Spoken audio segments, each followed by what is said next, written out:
동수는 지친 발걸음으로 주막에 들어섰습니다. 그의 나이 22. 벌써 홍기가 찬 나이였지만 마땅한 처자를 못 만나 한양길에 올랐던 것입니다. 주막 평상에 앉아 있으니 어여쁜 처자가 와서는 물었습니다.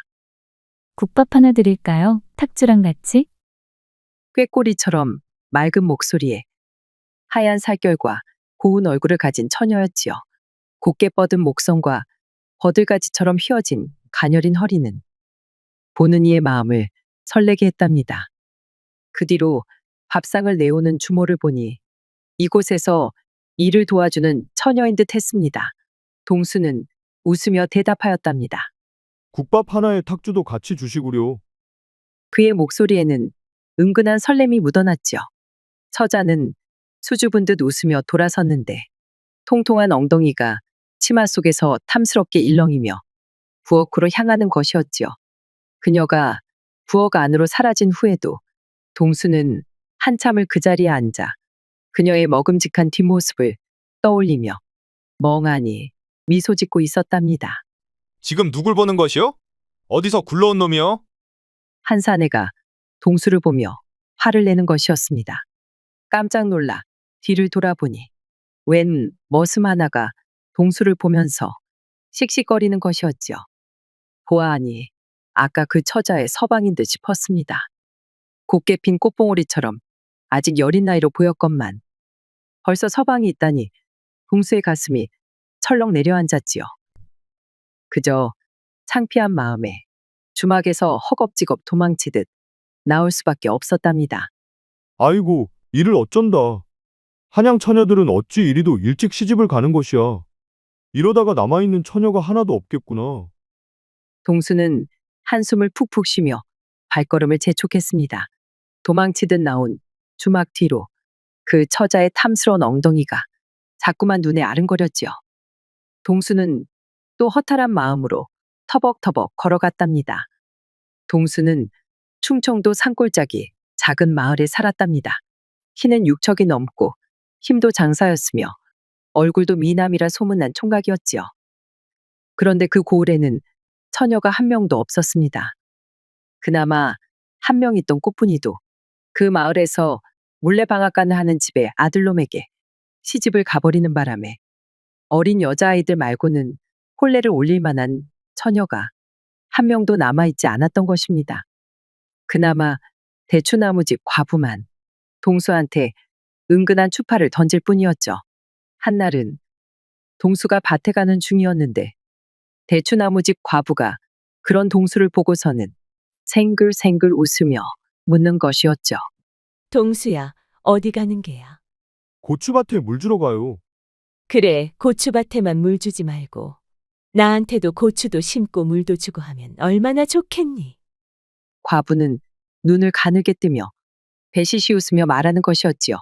그녀의 말이 무슨 말인지 몰라 동수는 대충 대답하였습니다. 그래요. 그러며 동수는 산속 고추밭으로 향하였답니다. 그렇게 동수가 고추밭에 물도 주고 잡초도 뽑고 한참을 일하고 있는데 밑에서 대추나무집 과부가 광주리를 머리에 이고 뒤뚱뒤뚱 올라오는 게 아니겠어요? 아줌에, 어쩐 일이요? 네가 밭일한다고 시장할 듯하여 내가 새참 좀 준비해 왔다네. 그래, 고추의 물은 많이 주었어. 하며 웃는 것이었습니다.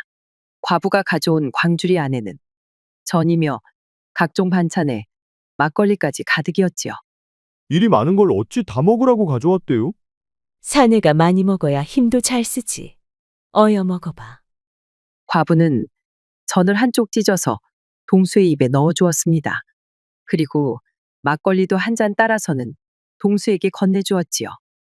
그렇지 않아도 밭일에 지쳐 목이 마르던 터라 한 입에 쭉 들이켰지요.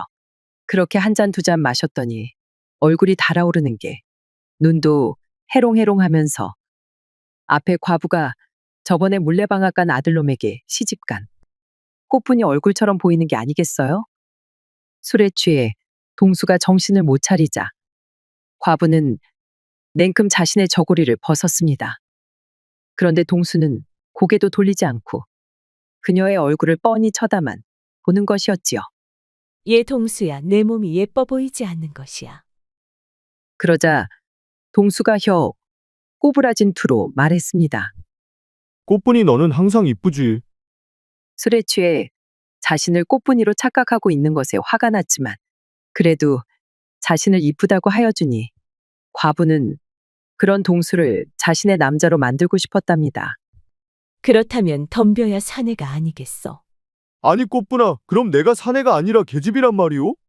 네가 정령 사내가 맞다면 어디 한번 입증해 보라니까.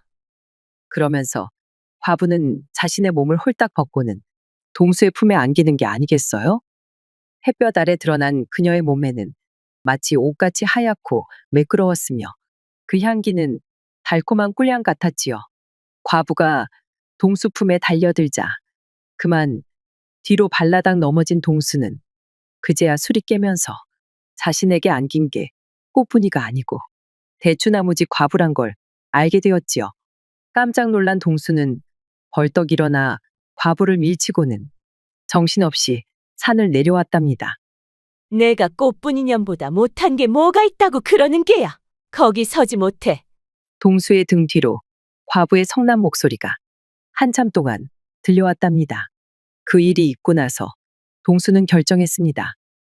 더 늦기 전에 처자를 구하기 위해 한양으로 길을 떠났던 것이었죠.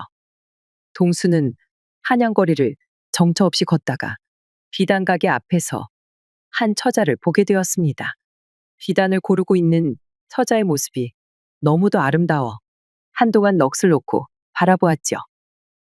그러다가 처자가 비단을 사고 나서 혼자 걸어가는 모습을 보고는 용기를 내어 다가갔습니다. 이보시오. 일이 늦은 시각에 혼자 다니면 위험하니 제가 모셔다 드리겠습니다. 아이고, 고맙습니다만 괜찮아요. 일이 늦은 시각에 처자 혼자 가시다가 왈패라도 만나면 어쩌시려고. 제가 꼭 모셔다 드리겠습니다.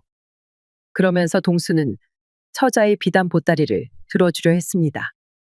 그때였습니다. 임자, 늦었네. 갑자기 나타난 젊은 사내의 말에 동수는 그만 얼어붙고 말았습니다.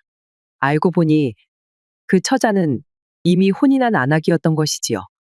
아, 실례했소이다. 동수는 얼굴이 벌겋게 달아올라 황급히 자리를 피했답니다. 다음 날 동수는 한양시장 근처에서 떡을 파는 처자를 보게 되었습니다. 앉은 자리에서 떡을 빚는 모습이 너무도 아름다워 동수는 하루 종일 떡을 사 먹으며 처자와 이야기를 나누었지요. 이보시오. 이 떡이 참으로 맛있구려. 어찌 이리 솜씨가 좋으신지. 아이고, 과찬이세요? 시골에서 올라오신 것 같은데 자주 오세요? 그렇게 말을 주고받다가 동수는 용기를 내어 다음 날도 찾아갔습니다. 이번에는 놀이개 한 개를 사들고 갔지요. 어제 처자님 떡을 못 잊어 또 왔습. 그런데 이게 웬일입니까? 떡집 주인으로 보이는 사내가 떡을 빚고 있었고 어제 보았던 처자는 그의 옆에서 정답게 웃으며 이야기를 나누고 있었던 것입니다. 여보, 어제 말씀드린 그 손님이세요? 어제 우리 마누라한테 자꾸 수작을 걸었던 놈이구먼. 이리 좀 와보시구려. 동수는 또다시 도망치듯 그 자리를 피했답니다. 아이고, 이래서야 어찌 한양에서 처자를 구하겠는가. 차라리 고향으로 돌아가는 게 낫겠구나. 그렇게 동수는 한양에서 처자를 구하는 걸 포기하고 다시 고향으로 가기 위해 길을 떠났습니다. 해가 저물어갈 무렵 화성의 한 허름한 주막에 들어선 동수는 조용히 구석자리에 앉았습니다. 저녁놀이 주막 안으로 스며들고 주모가 등잔불을 하나둘 켜기 시작할 때였지요. 쉬기 오른 사내들이 큰 소리로 이야기를 나누고 있었는데 동수는 술 한 잔을 앞에 놓고 그들의 이야기에 귀를 기울였습니다. 그 산속 운막 얘기 들어보셨소? 한 사내가 말했습니다. 약초꾼들이 쓰던 그 운막 말이요? 귀신이 나온다던? 다른 사내가 말을 받았지요. 동수는 그들의 이야기에 점점 더 관심이 생겼답니다. 주막 안에는 술 취한 사내들의 웃음소리와 함께 귀신 이야기가 퍼져나갔지요. 들리는 얘기로는 달빛 아래 하얀 저고리를 입고 서 있는데 얼굴이 꽃처럼 고와서 한순간 넋을 잃고 보다가 결국 혼절하고 만다던데요. 들어봐요. 내가 어젯밤에 그 움막에서 잠을 자다가 하얀 저고리를 입은 귀신이 나타나지 않겠소. 달빛 아래 서 있는데 발이 없는 거요. 너무 놀라 정신없이 뛰어나오다 보니 보찜을 두고 왔다오. 아이고. 그래서 어쩌시려고? 옆자리 사내가 술잔을 기울이며 물었습니다. 그 보찜 안에 우리 마누라 병을 고칠 귀한 약재가 들어있는데 이를 어찌하면 좋단 말이오. 마누라가 기다리고 있을 텐데. 사내는 식은땀을 닦으며 한숨을 쉬었습니다. 누가 대신 가져와 주면 한 양은 드리리다. 나는 도저히 그 귀신이 무서워서 못 가겠소. 사내의 떨리는 목소리에는 두려움이 가득했죠. 동수는 그 말을 듣고 있다가 귀가 솔깃해졌답니다. 한 양이면 꽤 큰 돈이었으니까요. 그래서 동수가 끼어들어 말했습니다. 그 보찜만 가져오면 되는 것이지요? 동수의 말에 그 사내는 한 양을 주겠다고 약속했습니다. 고향으로 돌아갈 노잣돈이 궁했던 동수는 그 움막으로 가기로 결심했습니다. 사내들이 말한 산속길을 따라 걷는데 이상하게도 산속길 곳곳에 등불이 군데군데 켜져 있어서 길이 어둡지가 않았습니다. 그 모습이 마치 하늘의 길을 안내하는 듯 했지요. 등불이 켜져 있는 것이 마치 큰 대궐집이 근처에 있는 듯 했습니다. 그래서 계속 길을 따라가 보니 그 끝에 작은 기와집이 한 채가 나왔습니다. 그리 큰 집은 아니었으나 불이 환하게 켜져 있고 집이 잘 꾸며져 있었습니다. 주변을 살펴보니 사내들이 말한 움막이 안 보이기에 그 집에 가서 물어봐야겠다고 생각하고 그 집 문을 두드렸습니다. 여보시오, 길 좀 묻겠습니다. 그때였습니다. 꽃잎처럼 고운 목소리가 들려왔지요. 그 목소리는 달빛보다도 더 맑고 청아했답니다. 지금은 가족들이 모두 출타하여 여인 혼자 있으니 나갈 수가 없습니다. 이리 깊은 산중에 밤늦게 무슨 일로 오셨습니까? 이 근처에 작은 움막이 있다고 들었소. 거기에서 찾을 물건이 있어서 가는 중인데 아무리 찾아도 보이질 않는군요. 혹시 이 근처에 움막이 어디에 있는지 아시오?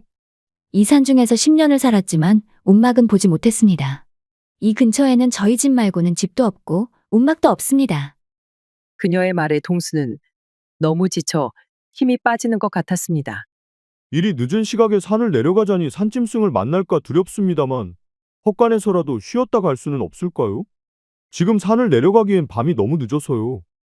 한참을 아무 말이 없다가 집안에서 그녀의 목소리가 들려왔습니다.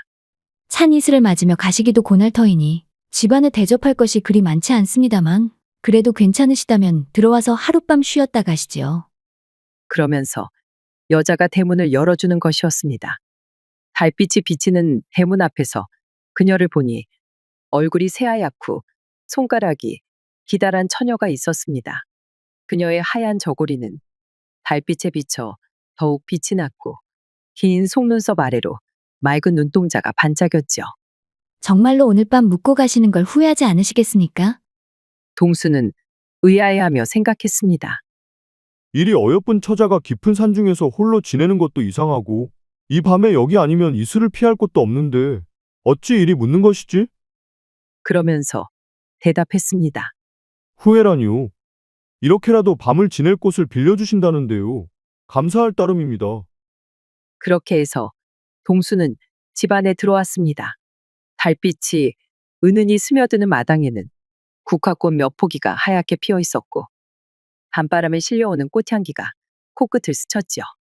집 안에는 여기저기 등불이 밝혀져 있었고 살림살이가 그리 많지 않고 정갈하였습니다. 흰옷의 처녀는 작은 방을 열어주며 친절하게 말했습니다. 이 방을 사용하시면 됩니다. 그녀의 긴 속눈썹이 아래를 향하며 수줍은 듯 말했습니다. 그 방에 들어가 보니 방은 크지 않았지만 호롱불이 켜져 있고 이불 한 첩이 있었습니다. 동수가 방에 들어가서 잠시 숨을 돌리고 있던 참에 방문 밖에서 목소리가 들렸습니다. 먼 길 오시느라 시장하실 듯하여 조금 상을 차려왔습니다. 방문을 열어주자 흰옷의 처녀는 밥 한 공기와 나물 반찬 한 개, 그리고 술 한 병을 가져왔습니다. 동수는 허기가 지던 차였기에 급하게 식사를 하면서 술을 한 잔 걸치니 달빛에 비친 술잔이 은잔처럼 반짝였고 수량이 은은하게 퍼졌습니다. 그동안 귀신이 나온다는 움막을 가기 위해 긴장했던 것과 몇 시간 동안 산속을 헤매면서 피곤했던 터라 술 기운이 올라 동수의 얼굴이 벌겋게 달아올랐습니다. 술 기운이 올라오자 긴장이 풀린 동수가 흰옷의 여인에게 물어봤습니다. 이리 깊은 산중에서 어찌 홀로 지내시는 것입니까? 밤이면 무섭지 않으신지요? 그러자 그녀는 흰볼을 타고 눈물을 흘리며 말했습니다. 사실은 제가 아버지와 오라버니와 같이 이 산속에서 약초를 캐면서 살아가고 있습니다. 그런데 아버지와 오라버니가 지난 가을에 약초를 캐러 간 후 겨울이 지나고 봄이 되어도 돌아오질 않고 있습니다. 깊은 산속 어딘가에서 큰 변을 당하신 게 분명하지만 여인의 몸으로 찾으러 갈 수도 없어서 이리 혼자 살고 있습니다. 올 때 저를 위해 댕기를 사다 주신다던 오라버니의 말만 떠오를 뿐입니다. 그녀가 슬피 울자 동수는 그녀가 측은해 보여 그녀의 어깨를 살며시 껴안고 토당여 주었습니다. 그랬더니 그녀가 동수의 품 안으로 푹 안기면서 그녀의 얼굴을 비비는 것이었습니다. 달빛 아래 그녀의 하얀 살결이 은은하게 빛났고 그 향기는 산속 꽃향기보다도 더 달콤했지요. 그러면서 눈물이 촉촉한 눈으로 동수를 올려다보며 말하는 것이었습니다. 이렇게 사람을 만나 대화를 나눠보는 것도 몇 해만인지 모르겠습니다. 그녀의 붉은 입술이 달빛에 촉촉이 젖어 있었고 그녀의 볼은 이미 붉게 타오르고 있는 듯 했습니다. 동수는 참지 못하고 그녀의 입술을 찾아 입을 맞추었습니다. 그녀도 잠시 입을 맞추다 벼랑간 동수를 밀쳐내며 고개를 돌리고는 말하였습니다. 안 됩니다. 저는 처녀의 몸입니다. 아무 사내한테 제 몸을 함부로 허락할 수 없습니다. 달빛에 비친 그녀의 눈동자가 반짝이자 동수는 참지 못하고 말하였지요. 이리 어여쁜 당신이 원한다면 당신과 혼인하고 싶소. 그러자 그녀는 수줍은 듯 고개를 숙이며 묻는 것이었습니다. 정말 저와 혼인하고 싶으신가요? 그녀의 말에 동수는 급하게 대답했답니다. 난 당신과 혼례를 올리고 싶소. 그녀가 동수의 품에 다시 안겼습니다. 달빛과 술기운에 취한 동수는 그녀의 앞섭을 풀어헤치며 그녀의 흰살 위를 자신의 거친 손으로 쓰다듬어 갔습니다. 그녀의 살결은 차가웠지만 숨결은 뜨거웠습니다. 그렇게 그녀와 동수는 밤새 몇 번이나 숨이 넘어갈 듯한 기쁨을 나눈 뒤에 잠에 빠져들었습니다. 새벽에 차가운 산바람이 불어오고 먼 산에서 닭 울음소리가 들려올 때쯤 잠에서 깬 동수는 깜짝 놀라고 말았습니다. 자신이 지난밤에 잔 곳은 폐가였던 것이었습니다. 썩어 문드러진 기둥과 낡은 문짝이 삐걱거리며 흔들리고 있었지요. 그리고 동수가 잔 방 한 구석에는 보찜이 하나 보였습니다. 아마도 그 사내가 말한 보찜이 분명했습니다. 정신이 하나도 없던 동수는 겁에 질려 보찜을 품에 안고 정신없이 뛰기 시작했습니다. 왠지 뒤에서 여인의 울음소리가 들리는 것 같아 더욱 정신없이 달렸지요. 그렇게 한참을 달린 후에 정신을 차려보니 그만 길을 잃고 만 것이었습니다. 그래서 길을 찾기 위해 한참을 헤매는데 안개가 자욱한 골짜기 밑에 두 구의 시체가 있는 것이 보였습니다. 가까이 가서 보니 산의 차림으로 호미와 망태기가 있는 것을 보아 약초꾼임이 분명했습니다. 시신은 이미 백골이 되어 있었지만 한 사내의 낡은 옷섭에서 댕기가 보이는 것이 어젯밤에 흰옷의 그녀가 말한 그녀의 오라버니인 듯 했습니다. 댕기는 어젯밤 그녀가 말했던 것처럼 새 것이었고 비단으로 만든 고운 빛깔이었지요. 동수는 그 댕기를 챙겨 자신의 품속에 잘 간직하고 하늘이 밝아오기 전에 두 사내를 양지 바른 곳에 묻어주었습니다. 부디 좋은 곳으로 가시기를. 골짜기를 따라 내려가다 보니 해가 저물고 밤이 되어서야 그 전에 묵었던 주막에 방도할 수 있었습니다. 동수는 사내에게 보찜을 돌려주었습니다. 어젯밤 별일 없었냐는 사내의 질문에 머릿속에 많은 생각이 떠올랐지만 결국 아무 일도 없었다고 대답했죠. 그저 품속 깊이 간직한 댕기를 만지작거리며 달빛처럼 하얗던 그녀의 모습을 떠올릴 뿐이었습니다. 한밤의 달빛 아래에서 나눈 그 뜨거웠던 사랑이 귀신과의 인연이었다는 것을 진작에 깨달은 동수였지만 그녀의 아버지와 오라버니를 그렇게 발견하고 나니 다시금 가슴 한켠이 아려왔습니다. 그녀의 아버지와 오라버니를 양지 바른 곳에 정성스레 묻어준 것이 그녀의 한을 조금이나마 덜어줄 수 있기를 바랐지요. 이제는 더 이상 이승에서 방황하지 마시고 편안한 마음으로 하늘로 가시길. 동수는 하늘을 바라보며 깊은 한숨과 함께 기도를 올렸습니다. 자네, 얼굴이 왜 그리 창백한가? 무슨 일이라도 있었는가? 주모가 걱정스레 물었지만 동수는 그저 고개를 저을 뿐이었습니다. 그리고는 술 한 사발을 벌컥 들이키고는 고향으로 향하는 길을 재촉했답니다. 고향으로 돌아온 동수를 보고 아버지는 반가워했지만 처자없이 혼자 온 것을 보고 못내 아쉬워했습니다. 그래, 한양에는 가보았느냐? 그곳 안악들은 어떠하더냐? 동수는 한양에서 있었던 일들을 생각하며 말을 다할 수는 없는 노릇이었지요. 아버지, 한양은 너무 크고 넓어서 정신을 차릴 수가 없었습니다. 그리고 동수는 산속 움막에서 만난 하얀 저고리의 여인과 그녀의 처연한 모습이 떠올라 말끝을 흐렸답니다.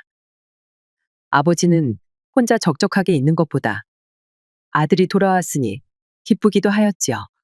그래. 우리 옆마을에도 좋은 처자들이 있을 테니 조급해하지 말거라.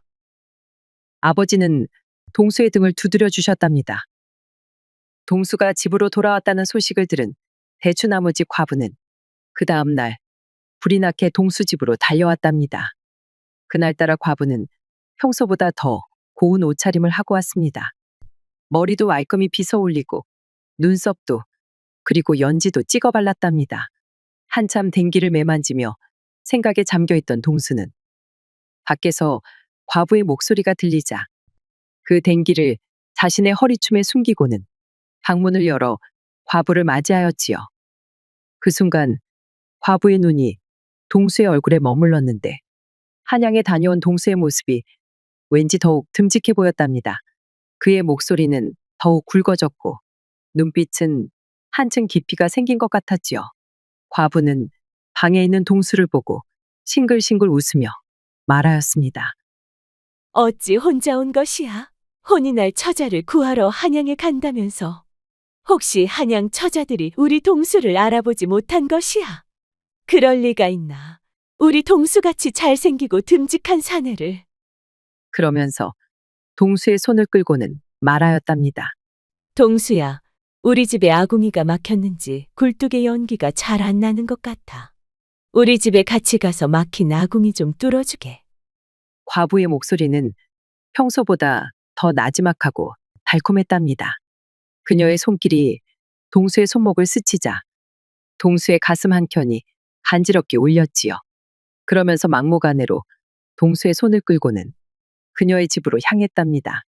한낮의 햇살이 두 사람의 그림자를 길게 늘어뜨렸고 대추나무 가지 사이로 비치는 햇살이 과부의 치마 위로 반짝이며 춤을 추는 것 같았습니다. 그렇게 과부의 집에 온 동수가 물었지요. 아궁이가 어찌 막혔는지 좀 봅시다.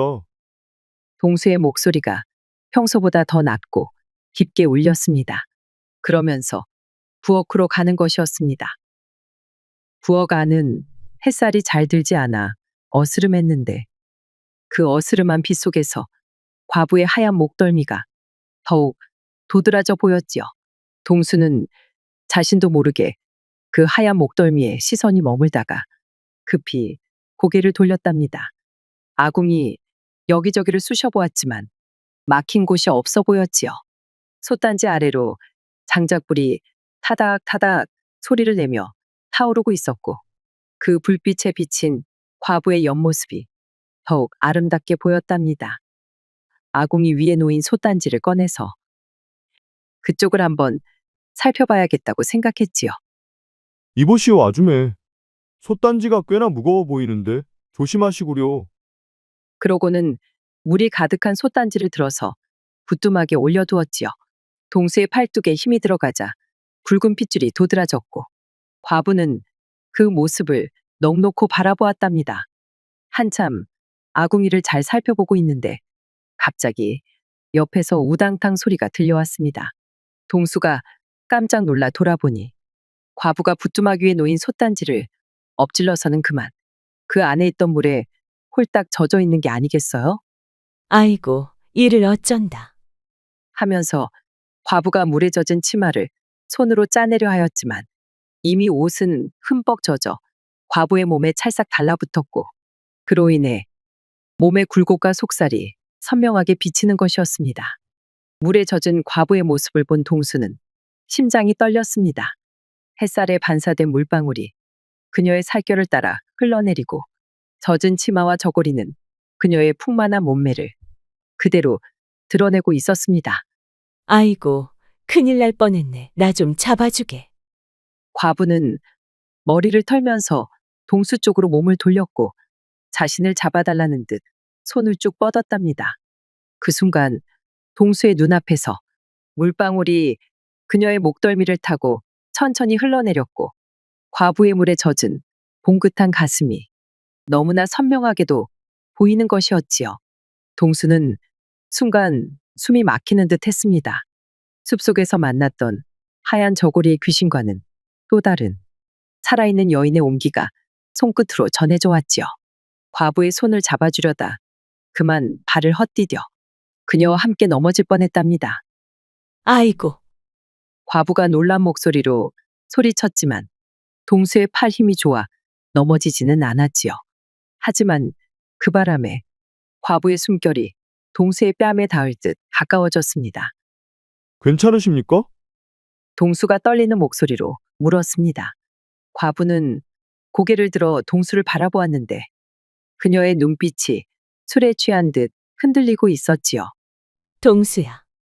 과부가 나지막이 속삭이듯 말했습니다. 동수의 가슴 속에서 심장이 마구 뛰기 시작했지요. 물에 젖은 그녀의 몸에서는 은은한 밤꽃 향이 풍겼고 젖은 치마 사이로 허연 발목이 보였답니다. 동수는 자신도 모르게 과부의 허리를 감싸 안았고 과부는 그의 품에 더욱 깊이 안겼지요. 동수의 딱딱한 가슴팍에 그녀의 부드러운 가슴이 닿았고 둘의 심장 소리가 하나가 되어 울리는 듯 했답니다. 사실 막힌 건 아궁이가 아니고 그동안 쌓인 내 몸이란다. 과부가 작은 목소리로 말했지만 동수의 품에서 벗어나려 하지는 않았지요. 오히려 그의 어깨를 붙잡은 손에 더욱 힘이 들어갔습니다. 동수는 부끄러움과 동시에 아랫도리가 간질간질해지는 느낌이 밀려왔습니다. 과부의 젖은 옷이 이상하게도 동수의 가슴을 더 뛰게 만들고 말았지요. 더 참지 못한 과부는 동수의 손을 끌고서 방 안으로 들어갔답니다. 그렇게 방 안으로 동수를 끌고 들어온 과부는 동수를 쓰러뜨리고는 그의 몸 위에 올라탔습니다. 그렇게 두 사람은 몸에 땀을 맺혀가며 격렬하게 둔부를 놀렸습니다. 과부는 자신의 입을 막았지만 숨 넘어가는 소리를 완전히 숨기지 못했습니다. 동수야, 조금만 더. 그렇게 정신없이 사랑을 나눈 과부는 입가에 웃음을 띠면서 골아 떨어져 버렸답니다. 동수도 그녀의 옆에서 같이 잠들었습니다. 그날 밤 동수의 꿈에서 전에 본 흰옷의 처녀가 나타났습니다. 그녀는 웃으며 말했습니다. 당신 덕분에 저와 아버지 그리고 오라버니는 하늘나라로 잘 올라갔습니다. 정말 고맙습니다. 그녀가 좋은 곳으로 갔다는 말에 잠결에도 동수의 입가에는 미소가 번졌습니다. 은혜를 입었으니 약소한 선물을 드리고자 합니다. 저의 댕기를 지니고 있으면 모든 여인들이 당신을 사모하게 될 것입니다. 부디 도움이 되셨으면 합니다. 라고 말하고는 서서히 사라졌습니다. 아침이 되어 일어난 동수는 꿈이지만 너무나 생생한 것이 그의 머릿속에서 사라지지 않았습니다. 그러고는 그녀가 말한 댕기를 만져보았지요. 그랬더니 자고 있던 과부가 일어나 벨시시한 눈빛을 하고는 다시 동수에게 달려드는 게 아니겠어요? 그렇게 다시 몇 차례 거사를 치르고 저녁 때가 되어서야 비틀거리며 집으로 올 수 있었답니다. 집에 도착하자 아버지가 물었습니다. 동수야, 어디 갔다가 이제 오는 것이야? 그게 주막에서 친구들과 술을 마시다 보니 일이 늦었네요. 무슨 일이 있었나요? 꽃분이가 널 찾아와 한참을 기다리다 방금 전에 돌아갔단다. 한번 찾아가 보려무나. 아버지의 말씀에 동수의 가슴이 쿵하고 내려앉는 듯 했습니다. 동수는 꽃분이라는 말에 반가워서는 꽃분이가 시집간 물레방앗간으로 뛰어갔답니다. 달빛 아래로 동수의 그림자가 길게 늘어졌고 밤바람에 그의 옷자락이 펄럭였죠. 물레방앗 쪽으로 가는 길은 동수가 어릴 적부터 자주 다니던 길이었습니다. 꽃분이와 함께 이 길을 걸으며 장난치던 때가 떠올랐지요. 물레방아 소리가 들리는 곳에 다다르자 꽃분이의 방에 촛불이 켜져 있는 것이 보였습니다. 창호지 문에 비친 그녀의 그림자가 하늘거리고 있었지요. 동수는 꽃분이가 혼이 나기 전 함께 시간을 보냈던 때가 떠올랐습니다.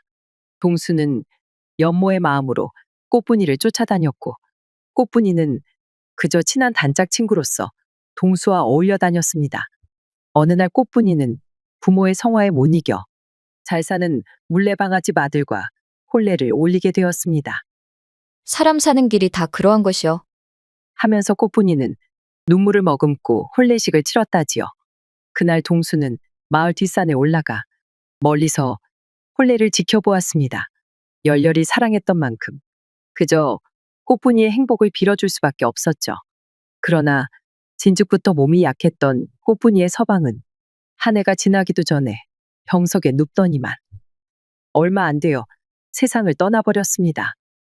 세상 물정 모르고 시집온 꽃분이는 서방의 임종을 지키며 밤낮을 눈물로 치새웠지요. 그러다 보니 꽃분이는 아직 부부지정도 한 번 없는 수처녀였던 것입니다. 달빛 아래 홀로 앉아 한숨 짓는 날들이 늘어갔습니다. 마을 사람들은 그런 꽃분이를 보며 안타까워했습니다. 그렇게 쓸쓸히 혼자 지내오던 터에 동수가 돌아왔다는 말을 전해 듣자 반가운 마음에 동수의 집으로 찾아갔던 것이었지요. 동수는 조심스레 방문을 두드렸습니다. 꽃분아, 나야 동수. 문이 살며시 열리고 꽃분이가 나왔는데 달빛이 그녀의 하얀 얼굴을 비추었습니다. 여전히 고운 얼굴이었지만 어딘가 쓸쓸해 보이는 기색이 역력했지요. 그렇게 어렵사리 마주한 두 사람은 그간의 이야기를 서로 주고받았습니다. 한양은 어떠하더냐? 네가 없는 곳은 다 똑같더라. 동수가 나지막이 대답했지요. 그 말을 듣는 순간 꽃분이의 얼굴이 붉게 달아올랐습니다. 꽃분이가 동수를 보니 예전에는 느끼지 못했던 것들이 느껴졌습니다. 동수는 이전보다 더 사내다워지고 눈빛이 한층 깊어진 것 같았지요. 어릴 적 장난꾸러기 같던 모습은 온데간데 없고 듬직한 사내의 모습으로 변해 있었습니다. 그의 넓은 어깨는 든든해 보였고 거친 손은 그동안의 세월을 말해주는 듯 했습니다. 동수의 눈을 바라보고 있자니 왠지 몸이 달아오르는 것이 동수의 품에 안기고 싶은 욕망이 드는 것이었지요. 달빛 아래 마주 앉은 두 사람 사이로 이상한 긴장감이 흐르는 듯 했습니다. 꽃분이는 저도 모르게 손끝으로 옷깃을 만지작거렸고 동수는 그런 그녀의 하얀 손길을 넋놓고 바라보았답니다. 동수야, 꽃분이가 떨리는 목소리로 말했습니다. 그동안 내가 하면서 말을 잇지 못하고 고개를 숙였지요. 동수는 그녀의 가녀린 어깨가 달빛 아래 떨리는 것을 보았답니다. 꽃분아, 나 그동안 많이 후회했어. 동수가 나지막이 말했습니다. 너가 시집 가던 날 나는 산에 올라가 멀리서 지켜보기만 했지. 내 마음을 제대로 전하지도 못하고 그때였습니다. 갑자기 바람이 불어와 촛불이 꺼져버렸고 방 안은 달빛만이 은은하게 비추고 있었지요. 꽃분이의 하얀 얼굴이 달빛에 더욱 곱게 빛났습니다. 이제는 늦었겠지. 동수가 한숨을 쉬며 말했지만 꽃분이는 고개를 저었습니다. 아니야, 아직은. 하면서 꽃분이의 눈에서 눈물이 흘러내렸지요. 동수는 저도 모르게 손을 뻗어 그녀의 눈물을 닦아주었습니다. 그 순간 두 사람의 시선이 마주쳤고 오랫동안 참아왔던 서로의 마음이 눈빛으로 전해지는 듯 했답니다.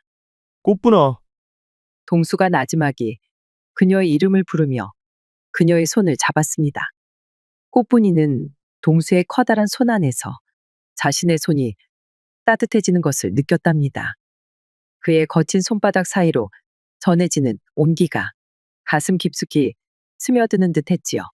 달빛은 여전히 두 사람을 비추고 있었고 멀리서 들리는 물레방아 소리가 두 사람의 심장 소리처럼 들렸습니다. 동수야, 난 그동안. 꽃분이가 떨리는 목소리로 말을 이으려 했지만 동수는 손가락을 그녀의 입술에 가져다 대며 말을 막았습니다. 나도 다 알아. 동수의 목소리가 깊어졌습니다. 더 이상 말하지 않아도 돼. 달빛에 비친 꽃분이의 살결은 마치 비단처럼 희고 고운 것이었지요. 그렇게 아름다운 모습을 처음 본 동수는 심장이 빨라졌습니다. 그러다 보니 뜨거운 피가 자꾸 그곳에 쏠리는 것이었지요. 동수는 어느새 참을 수 없게 되었답니다. 딱딱해진 동수의 것이 뜨거운 열기를 뿜으며 들어가자 꽃분이는 온몸이 절구에 찧어진 것처럼 아팠지만 마음만은 평생 동안 막혔던 것이 뚫리는 것처럼 시원한 기분이었습니다. 달빛이 스며드는 방 안에서 꽃분이는 여전히 남아있는 동수의 뜨거운 체온을 음미했습니다. 그의 거친 손길이 지나간 자리마다 아직도 불이 붙은 듯 화끈거렸고 그의 입술이 닿았던 목덜미는 아직도 간지러웠지요. 달빛 아래 하얀 이부자리 위에는 그들의 사랑을 증명하듯 붉은 꽃잎이 흩뿌려져 있었답니다. 꽃분이는 멍하니 천장을 바라보며 방금 전의 일들을 떠올렸습니다. 동수의 넓은 가슴에 안겼을 때의 그 든든함, 그의 따뜻한 숨결이 귓가에 닿았을 때 그 설렘, 처음으로 느껴보는 남자의 뜨거운 온기가 온몸을 휘감았을 때 그 전율. 모든 것이 꿈만 같았지요. 어릴 적엔 그저 친한 친구로만 느꼈던 사내. 그리워하다 이것이 연모의 감정임을 깨닫고 마침내 그의 품에 안겨 나누었던 뜨거운 사랑. 꽃분이는 이제야 진정한 여인이 된 것 같았답니다. 처음에는 부끄럽고 두려웠지만 동수의 부드러운 어루만짐에 그 모든 것이 자연스레 녹아내렸지요. 이제 꽃분이는 달빛만 보아도 그날 밤이 떠올라 얼굴이 붉어졌답니다. 마을에서 동수를 스치듯 마주칠 때면 그의 거친 손길과 뜨거운 입맞춤이 생각나 가슴이 두근거렸지요. 특히 밤이 되면 더욱 그리워져서 이불을 끌어안고 그날의 기억을 되새기곤 했답니다. 그렇게 동수와 꽃분이의 사랑은 깊어져 갔습니다. 틈만 나면 물레방앗간에서 달콤한 시간을 보내곤 했지요. 꽃분이의 보드라운 살결은 동수의 가슴을 설레게 했고 그녀의 달콤한 숨결은 동수의 정신을 아찔하게 만들었답니다. 한편 대추나무집 과부 또한 동수의 거칠고도 부드러운 사내다움을 잊지 못했지요. 밤이면 몰래 동수의 방문을 두드리곤 했는데 달빛 아래 그녀의 윤기나는 피부는 마치 배곡 같았답니다. 동수는 두 여인 사이에서 정신이 혼미해질 지경이었지요. 낮에는 꽃분이의 달콤한 사랑에 빠져들었다가 밤이면 과부의 농염한 유혹에 넘어가곤 했답니다. 그의 건장한 체격과 힘 좋은 팔뚝은 두 여인의 마음을 사로잡기에 충분했지요. 이렇게 동수는 꽃분이와 과부, 두 여인의 사랑을 한 몸에 받으며 즐거운 나날을 보냈다고 합니다. 훗날 댕기의 능력 탓에 온 마을의 아녀자들이 동수를 마음에 품어 고역을 치르겠지만 그것은 나중의 이야기일 것입니다. 야다마 씨의 다음 이야기를 빠르게 시청하시려면 동그라미를 클릭하여 구독을 눌러주세요. 감사합니다.